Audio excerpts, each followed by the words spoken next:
الإيرانيين المعنيين ينسون أنه خاب ما كانوا يظنون، ويبدون يتعاملون تعامل واقعي، تعامل جيران وتنمية المصالح. هذه الروحية لا يمكن إلا أن تظل قادرة على التأثير.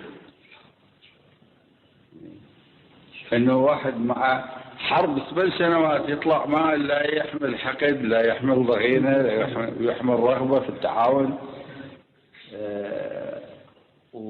ولا يشمت بعدو.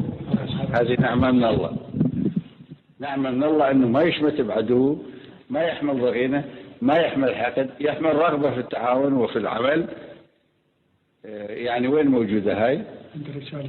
يعني إذا عند الناس المؤمنين.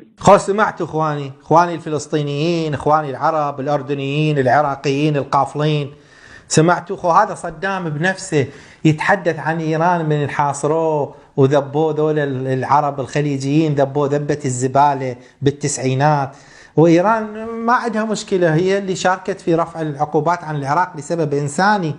يقول وينكو هيجي ناس ما عندهم ضغينة وما عندهم هاي التشفي ولا عندهم ومستعدين ينسون وما يحملون حقد. طبعا هاي الجمهورية الإسلامية الإيرانية، هاي الروحية مال الإمام الخميني، انهم يتجاوزون هاي الخسة والنقاسة والقتل والإجرام اللي سواه صدام حسين في سبيل رفع العقوبات إنسانيا عن العراقيين، مو لأجل صدام حسين.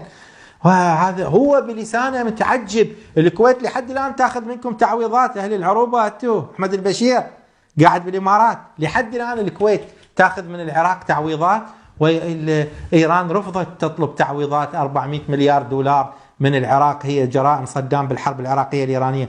قالت هاي جريمة نظام، هذا الشعب العراقي احنا ما ناخذ من عنده.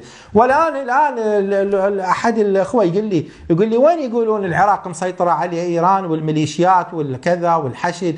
يقول فلوس الغاز الإيراني تصدير حاجة للعراق وبأسعار مقبولة، العراق صار له 2 سنين ما يدفع، إلى درجة إيران قالت لهم عم يدفعوا هسه شتاء مو صيف.